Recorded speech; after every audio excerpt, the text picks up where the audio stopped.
அவள் ராஜகுமாரியாக பிறக்கவில்லை. அவளிடம் செல்வமோ படையோ அதிகாரமோ இல்லை. ஒரு ஆதரவற்ற சிறுமி, அகதியாக வளர்ந்தவள், பெரும் பேரரசின் ஆட்சியில் வாழ்ந்த ஒரு வெளிநாட்டு பெண். ஆனால் தேவனின் தெய்வீக நோக்கத்திற்காக அவள் தேர்ந்தெடுக்கப்பட்டாள். யதார்த்தமாய் அல்ல, அழகினால் மட்டுமல்ல, கிருபையால் தேர்ந்தெடுக்கப்பட்டாள். ராஜாக்கள் தங்க பானங்களில் குடித்துக் கொண்டிருந்தார்கள். மந்திரிமார்கள் ரகசியமாக சதி செய்து கொண்டிருந்தார்கள். ஆனால் அமைதியின் உள்ளே ஒரு போராட்டம் எழுந்து கொண்டிருந்தது. வாள் ரதம் கொண்டு அல்ல, உபவாசம், ஜெபம், நம்பிக்கையினால் வெற்றியை கண்ட போர். அவளது பெயர் எஸ்தர்.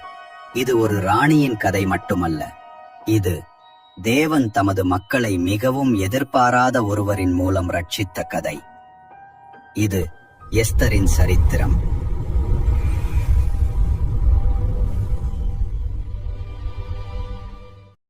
அந்த நாட்களில் ராஜாவாகிய அகாஸ்வேரு என்பவன் இந்திய தேசம் முதல் எத்தியோப்பியா தேசம் வரைக்கும் உள்ள 127 நாடுகளையும் அரசாண்டான்.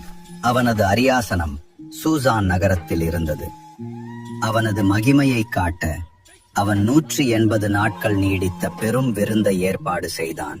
தங்கப்பானங்கள், முடிவில்லாத திராட்சரசம், பல உணவு வகைகள் என ராஜாக்கள், மந்திரிகள், இராணுவ தலைவர்கள் உண்டு மகிழ்ந்தனர்.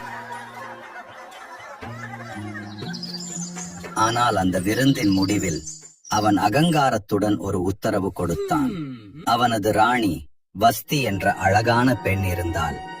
அகாஸ்வேரு தனது அரசவில் இருந்த அனைவருக்கும் வஸ்தியின் அழகை காட்ட விரும்பினான்.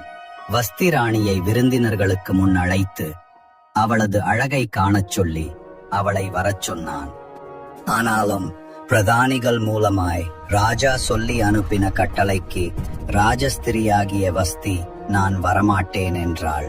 அவனது பெருமை காயமடைந்தது.